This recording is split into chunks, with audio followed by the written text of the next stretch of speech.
Hello there. Welcome to a new episode of Talk Music Talk with Boice. I am Boice. This is my podcast you are listening to. Talk Music Talk is a weekly music interview podcast where I have long-form conversations with people connected to music from different genres and different backgrounds, both established and emerging singers, singer-songwriters, music therapists, music journalists. And on this new episode, I will tell you about in 1 second. I have not had an episode out in about 6 weeks. We are on the other side of the COVID-19 quarantine here in New York. I believe we are on the other side of it. And in the midst of this quarantine, I've been releasing a series of IG Live interviews on Instagram at This Is Boice. And I've gotten into recording remote interviews, recorded a bunch of those. Those will be coming out soon. But this one I've had in the can since February. And I'm going to add this to one of my all-time favorite conversations. An incredible vocalist and songwriter, Kendal Conrad. She reached out to me, and I'm glad she did. It was a pleasure. I hate labels in music, but she does mix country and pop with lots of hooks and, of course, that great voice. She is from outside of Philly. She's been singing forever. Plays guitar, been playing guitar forever, songwriting. In our conversation, we talk about what she likes about country, her early gigs, her songwriting process, collaborating with others, networking in Nashville. And after the conversation, you will hear her two most recent singles, Leader of the Pack and Come to Your Senses. And she wanted me to tell you that on May 22nd, depending when you are hearing this conversation, May 22nd, she has a brand new single coming out. Everywhere you like to get your music, that is May 22nd. I'm not even allowed to tell you the name of it. You're just going to have to check it out for yourself. I'm sure it is incredible. Like everything else she has done. Here it is, without further ado, my conversation with Kendal Conrad. Enjoy. So you're from Pottstown, PA. Where is that at? I'm from Pennsylvania, from Pittsburgh. Oh, wow. Yeah. But I don't know where Pottstown. Like, I've heard of it. Yeah. So Pottstown is like, it's an hour west of Philly. Okay. So going towards you. Mm-hmm. Yeah, going towards Pittsburgh. So, like, it's, for me, it's a good spot to get to a lot of different places. But Pottstown itself doesn't have a lot going on. Yeah. Okay. So is it like a lot of New Yorkers, they think that Pittsburgh and Philly are like right next to each other? It's like 6-hour drive. Yeah, that's how close. $75 in tolls. Yeah, it's so convenient. Yeah. So that's where you grew up, your hometown? Yeah. Okay, cool. I've been there my whole life. Okay. So, yeah. And whole life singing? Yeah. So when did you start singing? I was singing like since really little. Like I've always been singing. And then I picked up playing the guitar in high school because of Taylor Swift. Okay. Yeah. I was just like, a girl my age was playing guitar and writing her own songs. And I was like, well, I sing, but like, that's really cool. Mm-hmm. And like, she made me want to learn guitar. Oh, that's great. So yeah. So, but I've always been singing. Mm-hmm. So I think, started singing in the church choir and the youth choir, and then sang in the, school choir. Okay. Like the 3rd grade. Okay. And was that, you initiated that, or your parents? It wasn't my parents. It was like this weird, like, I don't know. They were always like playing music, parents, like, when my dad was like fixing the house, mom was cleaning or whatever. So like, I just remember them playing music like all the time. So I don't know if it was from that or not. And then my mom used to play piano. Mm-hmm. So there's like a little bit of musical, but like, it wasn't like shoved down my throat or anything, which is strange that I kind of just picked it up. Yeah. Okay. What were they listening to that you liked? Oh God. They were listening to, my dad liked Stevie Nicks and Janet Jackson and Genesis. Okay. And then my mom listened to, like Whitney is my favorite artist because of my mom. Okay. So she liked all the divas. She liked Diana Ross and she liked Mariah and Celine and all of that. But then she also listened to Backstreet Boys. And like when all of that hit in like, I guess it was 90s, late 90s, and I was like 8 or 9. So we listened to all of that too. And then we listened, the only thing we didn't really listen to was like classic rock. Yeah. They weren't big on classic rock to this day. Like other than the Genesis, right? But other than that, right? But it's not like like Guns N' Roses type of classic rock. They didn't get into that. I got into that. More artsy. Yes. Yeah. So I didn't get any of that, like Kiss, or like they didn't listen to any of that. So, which is kind of funny. Okay. But everything else they kind of got into. Okay. So was Taylor Swift the country? Was that the connection to country? Yes. Yeah. So my mom, we used to hang out with one of my mom's friends who's big into country when I was little. And so Shania Twain and Faith Hill were probably the first two that like I was exposed to. And so that Come On Over CD for Shania was huge. Yeah. Man, I Feel Like a Woman and all that exploded. And I remember, listening to that too. But it wasn't until me, I think, seeing a girl my age, doing it in country. Because it's like you still don't really see that in country. No, it's older women. And she was like 16. Yeah, yeah. And I'm, breaking barriers and all that. Yeah, it was like strange to see a country girl that young. So I don't know if it was that or what, but I just kind of was like, oh my God, I'm a country singer. I should be a country singer. Was there something about country music that you responded to? I always liked the storytelling. So I like that even Taylor's whole first album is like, she jokes here's my album and here are 10 songs about the boys that it's like a story. Yeah. And you listen to them and you kind of laugh at the jokes and the comments she makes about these guys and stuff. And so it's like, even Shania's, it's very like, it's songs that she wrote for and about her husband at the time. Like, and you can kind of feel personal with these artists that you don't know. Yeah. And it's not necessarily pop does that too, but it's different. Okay. Like country, it feels like you start the song and it has a beginning, a middle, and an end. Yes, it's like very... There's always a story to it. It's like very formulaic and like you can follow it and you kind of want to know where it goes and what happens. So I always like that. And I like fiddle. That's strange, but Fiddle's a good instrument. Yeah. Like I love... It's like dramatic and very like emotive or something. I don't know. You can really feel it. Yeah, and that, for me, like, draw me to, storytelling and fiddle. So when you started writing your first songs, what were those like?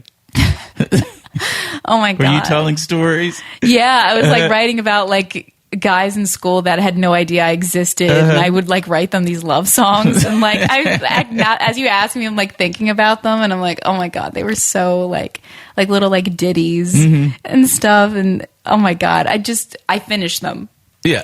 I got finished songs that I wrote, and that kind of like propelled me to keep writing and get better. But I don't know how I remember them, which is funny, but I don't know how great they were. Okay. So how are you thinking at that time that I want music to be the career? How do I go about that? How do I train for that? Yeah. So, first actual job that I had, I was a hostess at an Italian restaurant. And I hated it. Was this Olive Garden? No, it was like a local. It was like a local restaurant. Not that I hated the restaurant, I just hated working there. And I like rolled silverware and like sat the people and all that stuff. And I was like, God, this sucks. Yeah. And then I like noticed that there was like local like middle-aged men gigging, like and getting paid, and like there would be like the little like flyers you print out, and it's like so and so's playing tonight, and I was like, whoa, like I had this epiphany and I'm like, I could not do this. I could quit this job and I could like get paid to sing. Yeah. Like I was like, my mind is blown. So like I quit. I went down to Sam Ash with my dad and we bought all this equipment that we didn't know how to use. Yeah. And I played my first gig at like this bar down the street and they let me play, and my dad set up all the equipment and we like figured out how to use it somehow. I don't even know. And I never had a real job again. That's great. Yeah. It was like 17. Solo? Yeah. That's excellent. So what did your set consist of? Originals, covers? It was the little ditties that I wrote. Okay. About those boys that didn't know you existed. Yes. Okay. Yeah. It was those. Who one day will. Yeah. Maybe. No, absolutely. But you won't want them then. No. Yeah. Well, it's funny. I have a song called I Don't Need You Now that I really love, and it's about that, which is so funny that you would say that. He came up to me, a guy I was in love with, and was like, oh, like do you still have my number, blah, blah, blah. And this was like 2 years ago, maybe, something like that. And I was like, wow, I don't need you now. Like, I don't want you now. Yeah, I got this song. It's liberating. But no, so it was the little ditties, and then it would be like Rascal Flatts covers, and then like whatever was big. Like I remember doing like Rihanna, like from 2008, like whatever. You know what I mean? Like those kind of things. So it was like, it was always pop country though. Like I never got real deep into that kind of like Johnny Cash. Like I never really did that. And like even to this day, I don't know if I don't have an ear for it. I'm always very like pop country. So you like the pop country because you can have a fiddle in there? Is that and you can, it's very like, you can experiment more, I think too. And it's more hooky. Like there's an earworm thing that not only Taylor Swift, the Shania's, Faith Hill does it, like so the Florida Georgia line. They have very specific like melodic hooks and even like lyrical hooks, things that they're doing. That is so pop country, and like I love doing that. If you can remember it, that's awesome. So you're doing these shows solo? Okay. Was there any stage fright, or you had to get into comfortable with that? I was never really. I was always just like really desperate for the opportunity, and like when I got it, I was just really excited for it, and I was never scared because I had like fought really hard for all like the big stuff that I get, like the big shows that I get. Like people, like I fight so hard to get booked for those shows. It's so hard, and so when you get it, it's like I'm like just so excited to that they asked me to be there, you know, like these opening act things or like the anthems, whatever. I do get a little like right before when I sing the anthem and they're like announcing like so-and-so country singers here to sing the anthem, and there's that like where you're listening to them talk and you're standing there and you're waiting to sing. That's when I get a little nervous. Okay. Do you was there a big difference between, you know, playing in a bar or a club, you know, to singing an anthem? Like when the audience is much bigger. I feel like with playing in a bar, you don't have the eyes on you. And so you can kind of like, you know, you don't have to feel weird like drinking water after the song or like coughing or like checking the time to see when your next break is, because no one's like staring at you. And with the anthem, it's like everyone's staring at you. So there's a little like there's no pressure at the bar. You know what I mean? Yeah. So there's just a lot of pressure with the anthem. What do you learn from performing in bars? What does that teach you? Ooh. That's a yeah, I think every artist should have to do that. That's what I think. Because if you can do that, you can do anything. like if you can have old guys yelling Freebird at you and thinking they're funny, or like just all the stuff you have to deal with at like that lower level. And it's really work to make a paycheck. Like that's my job, you know, those gigs that sometimes they're not fun, and sometimes like they're late hours or like whatever, or no one's listening, or like you want to just chill night and you have a bunch of people that are there to see you play, and you have to really put on a show then at this bar. So it's like it depends. I mean, I think it's like a rite of passage almost. Because what do you have to do to get the attention of drunk people? It's you play the songs that like you think they're sick of hearing, but they're not. Okay. You know, like Sweet Home Alabama or Wagon Wheel. You're like, God, they do not want to hear these songs. And then you play them and they're like, yeah. They sing along or like whatever. So I'm like, cool. And how do you, I'm sorry. No, go ahead. How do you avoid, because you want to be artists who's performing their original stuff. But in that context, you kind of have to do both. How do you avoid just being a covers act? See, like, with those, I tend to do more covers than originals. Like some shows, I don't even do originals. I just will do like, I usually like 2-3 hours of straight covers, and that I don't mind. Just because like it's like a rehearsal almost too, and it's just like I feel like I get better every time I do it. I don't know. It's like practice makes perfect kind of thing. So I always look at it like that, and I'm like, say there's like 2 people at the bar, and it's like just play a song that you don't think is that great right now and like practice it because they don't care. There's only 2 people here, like stuff like that. So I don't know. It depends. Yeah. And at what point do you start thinking about like recording your music or original stuff? So I have and I can send you MP3s if I haven't already. I have 2 songs out on all of the streaming stuff. So one's called "Come to Your Senses," and it's really close to 200,000 streams on Spotify. Congrats! Thank you. I'm really excited. I refresh the page like every morning, every day. I'm like, watch the numbers go. Do you really? Yeah. It's like you feel awful doing it, but you can't stop. It's like addicting. First thing in the morning, last thing at night. Yes. Yeah. And you're like, oh, it went up to. Since the last 10 minutes I looked at. Right. No, I mean, it's true though. Like, it's like exciting. Yeah. And then the other one's called "Leader of the Pack." So, and that's my favorite one that I've done. And I have 3 unreleased songs that I'm like just sitting on waiting to put out. So yeah, just working with the 2 right now. Yeah. But those are the ones that I'm really, really pushing. Okay. So, tell me about the whole process of writing those songs, getting them together, feeling like these are the right ones to represent your first recorded work. So I wanted I wanted a really weird, like, so I've been kind of going back and forth between Pennsylvania and Nashville for like 4 years.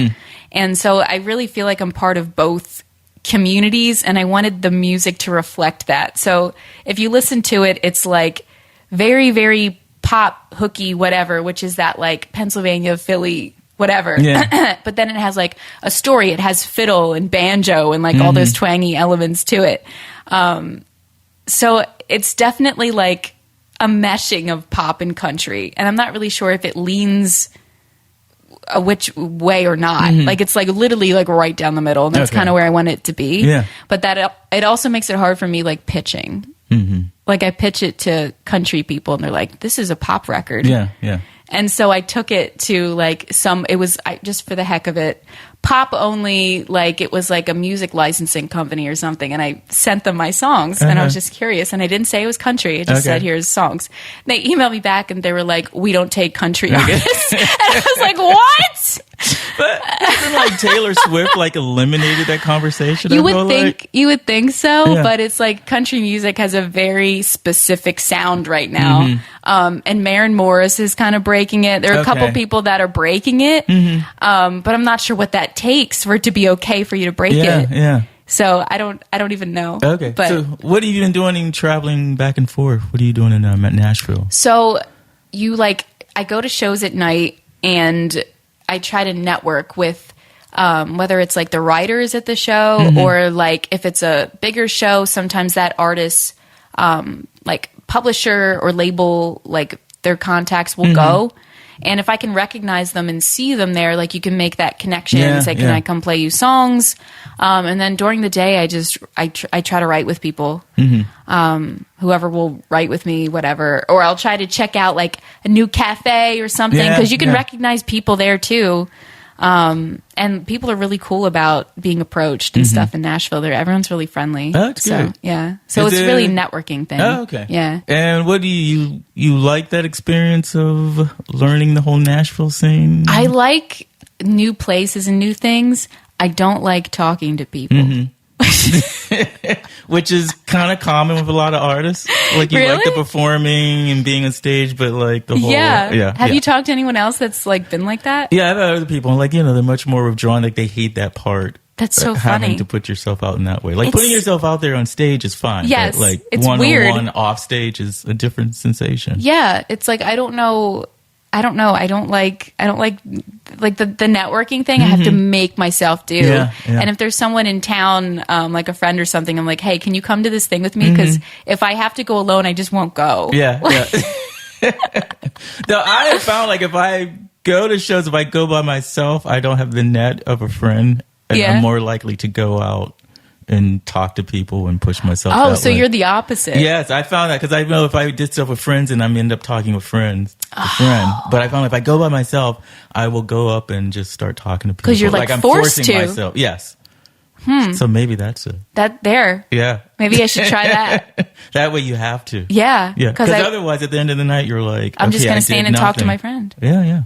So has it worked for you? Yes, it has. So like I'll go see somebody perform and just walk up to them and start talking. And cool.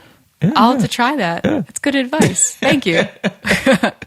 So when you're producing the songs, and like, what do you look for in a collaborator? What do I look for? Someone who listens to me. Mm-hmm. And because it's like, you get these, like, sometimes I've written with hit writers or people that were quote unquote, important in the industry. And it's like, they're successful because they have a niche thing that they do. Mm-hmm. And that's why they hit it big. And then like all of their catalog kind of feels that way. Yeah. So it's like when you're writing with them, like I forget that that's what they do and they're not listening to me and they're going to write this way that they write because it's worked. Okay. And they like to remind you, like, this has worked for me. And you're kind of like, I'm trying to do something different here. And so I've learned that a resume doesn't necessarily mean that they're going to be a great fit with you as a writer. Yeah. And sometimes people who have no cuts, nothing going on, like it's a really great write. So that I've learned. But just someone who listens, and can take what you say and then like build on it and not necessarily be like, that sucks, don't do that. Yeah. So some people do that too. They're like, that's awful. You're just like, all right, I have to write with you now for 3 hours. That's great. Thank you. Thanks for that insight. So what does the collaboration look like? Will you just reach out to them and they say yes, and then you block the time? And yes. So like, sometimes it's a cold email to people. That doesn't work as well as like going to shows in Nashville, speaking to that writer, saying, hey, can I email you and shoot you some dates, blah, blah, blah. I'll send you some music. That works way better than the cold email. But that sometimes it has worked in the past. And you just block off 3 hours. And one of you, like, you bring your laptops to write the lyrics down or whatever. Yeah. Sometimes I do it on my phone. And then if there's like a track guy in the room, like he's just the guy who like picks the beats and stuff that you write to, and you don't have to write to guitar. Okay. And I like those better because you can actually hear the foundation of what the song will be versus with guitar. It's like, you don't really, it's hard to hear it. Yeah. So I like writing with track guys. They're harder to find. Oh, really? Okay. Yeah. They're tough. Do you find people like where they're doing it all, or is it usually just the person with the guitar? I feel like if there's an artist in the room, they they kind of steer it. Okay. They steer of what, and you're kind of asking them, like I've written with other artists writing for them and not me. And you kind of just ask them the whole time, like, would you say that? Yeah. Like, where do you see this going? And because it's country and it's got that story, you're like, well, what happens next? And if it's something personal, you're like, well, how did you feel when she slammed the door in your face? And it's like, we should write that. So it's like, it's weirdly therapeutic. Kind of like being coached, is it weird? Yeah. And that person who, if you're writing for that artist or if it's for me, like, it's like the other person then plays therapist. It's very interesting. And do you come in with like a vocal hook or any like I dids, or are you like starting from scratch that works differently? If I know I'm not writing for me, it's hard for me to come in with something because I don't know what they're going to like. Like I have ideas and sometimes I go in with a whole list of stuff I think is great and they're like, I'm not really feeling any of that. And I'm like, all right. But like when it's writing for me, I always have like, it's a hook, like the title and then like a melody for it. Okay. And I'll like sing it or I'll have it with the guitar. And I'm like, that's where we go. Like that's where the story ends on this line. Okay. Like I'm trying to think of like, if you throw me to the wolves, I'll come back the leader of the pack. And I had that line and that's where we were writing to. Yeah. And I was like, I don't care how we get there, what the story is, that's where it goes. Okay. So I always try to go in with that. I know other people will go in with a story. They won't have a hook or a title or any line or anything. And for me, that's scary. I'm like, well, what are we writing? And they're like, well, we're writing this story, like of how, I want to write a story about how my mom got cancer and how I feel about it. And I'm like, but what's the hook? Like, what's the idea? And they're like, I don't know. We're just going to tell the story. And I'm like, that's hard for me to do because it's very spontaneous. I don't know. It's kind of just following literally how you feel. And what you want to say about it. And so it's cool. And that's hard for me to do. I'd rather write to the hook. Be like, cool, here it is. That's what we're doing. But I do either. Okay. Are there things you like about one over the other, like writing for somebody else as opposed to writing for yourself? Writing for myself is way easier because I already know kind of what I want to say and I'm looking for someone to elevate it. Okay. So it's like, I don't know what the second verse does in this song, and I'll bring it in and be like, this is where it starts. They're at a club, and like this guy won't pay attention to me, or like I want to dance, and something like that. And that's where it starts. And then here's the hook, and then second verse is, well, what happens? He asks me to dance. You know, it's like, and then I'm asking the person like, what should happen now? Okay. And so usually they'll have a great idea that I didn't even think of. They're like, oh no, he buys her a drink first. And I'm like, ooh, that's a good idea. So it's like, you just keep building upon it. And like they literally help you build this story, and it's pretty cool. Okay. So yeah, that can be helpful, especially when you're stuck. Yeah. How was it for these two songs, the singles? Come to Your Senses was way harder to write than Leader of the Pack. And I started Leader of the Pack with my mom. Or I started Come to Your Senses with my mom, and his name's Clayton Riley. Okay. He's an incredible trumpet player. And he's worked with Neo and John Legend, and he lives in Bethlehem. And I think one of John Legend's first like albums or something that was nominated for a Grammy, he had cuts on there that he produced. Oh, really? Okay. So like I already knew that he was going to be great, and he is a track guy. So he had a beat and everything that he's playing for us. And we got first verse, awesome chorus, and then the three of us sat there and we were like, well, now what happens? And we sat there and we couldn't think of anything. I'm like, I have no idea, you know, but she's looking at this guy, blah, blah. It's like, now what happens? And so we like left it unfinished. And then I was working on this EP in Nashville with my producer. His name's Matt McVaney. Okay. And I had this half-finished thing, and I was like, we had no idea what to do with the second verse, and I played it for him, and he's like, oh, I know where it goes. And I was like, would you want to finish it with me? And he was like, yeah, sure. So he's the fourth writer on it. We finished it in Nashville. Nice. Yeah, it's pretty cool. So and then that one was hard to write. Okay, and then for Leader of the Pack. That one we wrote in 3 hours. His name's Anthony Gallagher. He's an engineer for Live Nation. And he has like a little home studio in his basement in Limerick, Pennsylvania. And so I brought my mom again, and he played me this like loop beat thing that felt like 21 Pilots with a little of like hip hop something.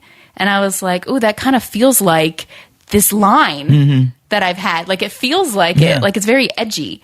And that I knew what I wanted to say. My mom, they both helped me like write it in 3 hours, and it was like done, completed. I had like a demo of it like in 3 hours. It was like that was super easy. That's great when it comes like that. Yeah, I like knew exactly what I wanted to say. So, but you write too. Yeah, it's been a while, but yeah, I do. I'm sorry. What were you saying? I was just gonna say, what's your I do vocal, like I'll come up with a vocal melody with the lyric, or at least I did the lyric, and then I record it on my phone. Okay. And then like I had a guy, he had like a studio at home. He's my guitar teacher. He had a studio at his home, and then I would go to him with the vocal melody, and then like for 2-3 hours we would come out with like a full demo, and he could like play all his sounds and everything. Awesome. Yeah. So it was like, and I tried working with other people, and it's like that chemistry is like so special, and it's like, wait, we did this in 2-3 hours. Why can't I do this with this other person? And it just doesn't work. Yeah. Like, it's not. It's something special. Yeah.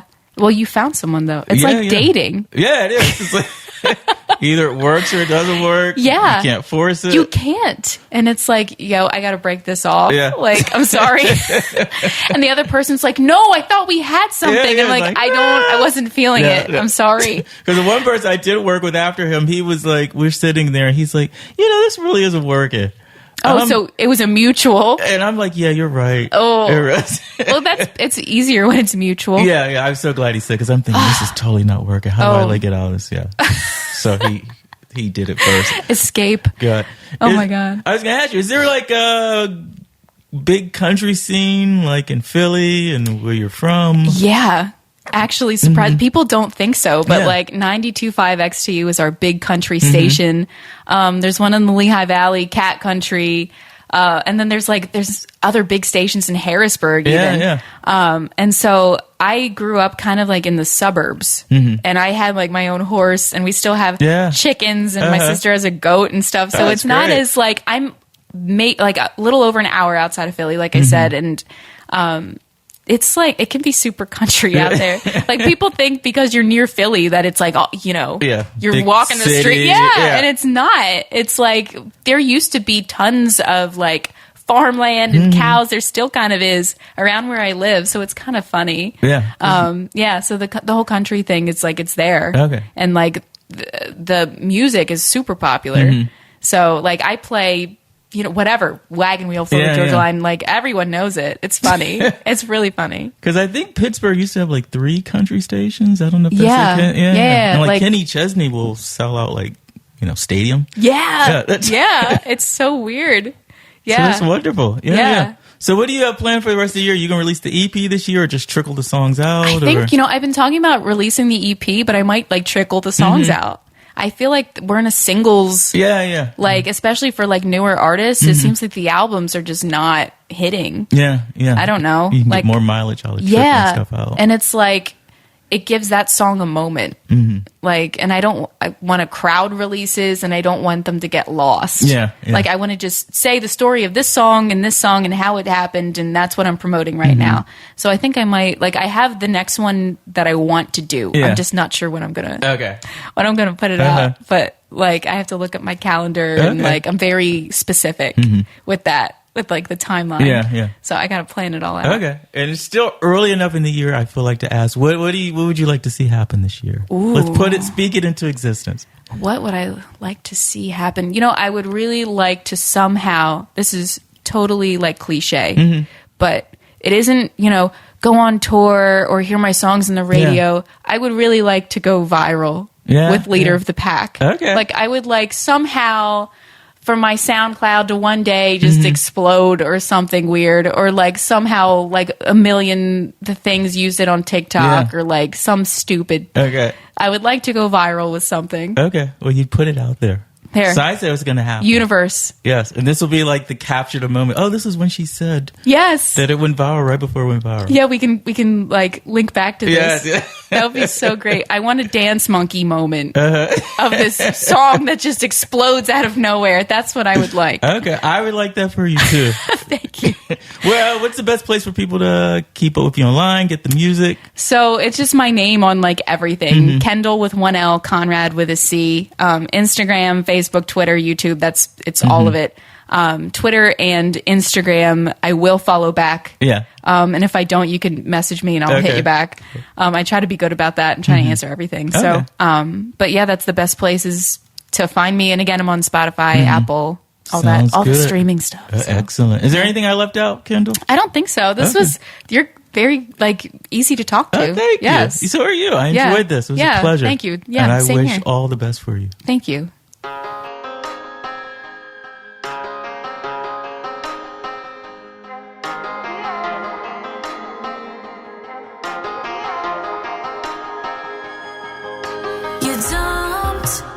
Me in the dark, out in the woods. You thought you could keep me from the stars. They're closing in now. I can hear them growl. You left me for dead with nothing else to be said. Didn't give me a second thought. Set your traps, then I was caught. But I found my way to the top. No, I ain't gonna stop. Still shoot you up and spit you out. No one around to save you now. If you throw me to the wolves, I'll come back, come back. I'll come back, come back. The leader of the pack, the leader of the pack. I survived. Now I'm the predator on the chase, and you're the prey. You can't hide, can't run from me now. I'll hunt you down. Yeah, you left me for dead with nothing else to be said. Didn't give me a second thought. Set your traps, then I was caught. But I found my way to the top. No, I ain't gonna stop. Still shoot you up and spit you out. No one around to save you now. If you throw me to the wolves, I'll come back, come back. I'll come back, come back. The leader of the pack, the leader of the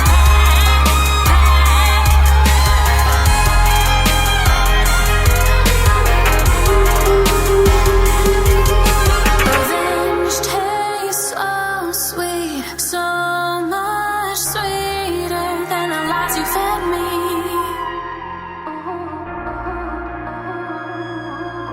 Revenge tastes so sweet. so much sweeter than the lies you fed me, fed me, fed me. Thought no.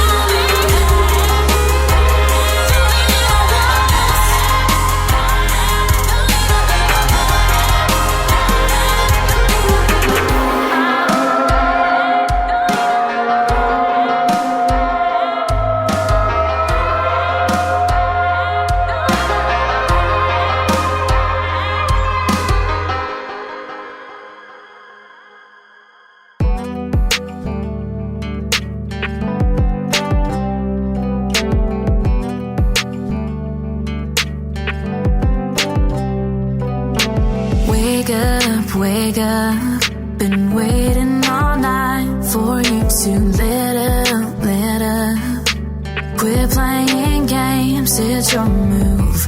Put down your bottle, go full throttle. Walk up to me, boy. Get out of your head, get in mine instead. This might sound crazy, boy. Smell the potential of the night and just come over here.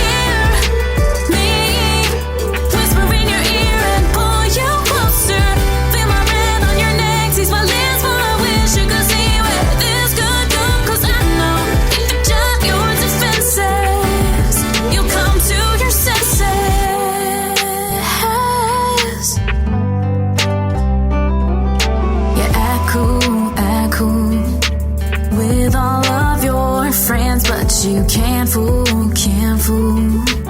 me into thinking that you don't wanna get out of here in an hour. Drive off and ditch this crowd.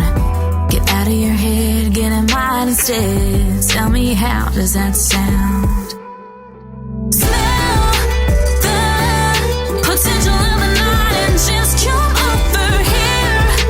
Me, whisper in your ear and pull you closer. Feel my breath on your neck, taste my lips, for I wish you could see where this could go. 'Cause I know if you jot your defenses, you'll come to your senses.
And you just heard two from the incredible Kendal Conrad. Kicked it off with Leader of the Pack and Come to Your Senses. Don't forget, new single May 22nd, wherever you like to stream your music. And of course, follow her on her social media on Instagram, Twitter, and Facebook. As for me, I'm online several places, talkmusictalk.com for more podcast information and to stream every single episode. I am also on social media at This Is Boice, Facebook, Twitter, Instagram, the usual places. And I have some requests for you, some small requests. If you enjoyed this episode with Kendal Conrad, please subscribe to the podcast on Spotify, Stitcher, iTunes, Google Play, iHeartRadio, pretty much everywhere. Just search for Talk Music Talk with Boice. There is also a free Talk Music Talk app. You get it wherever you like to get your apps. Again, just search for Talk Music Talk with Boice. And thank you so much for listening. Until next time, and there will be a next time, this one's for you, Liz.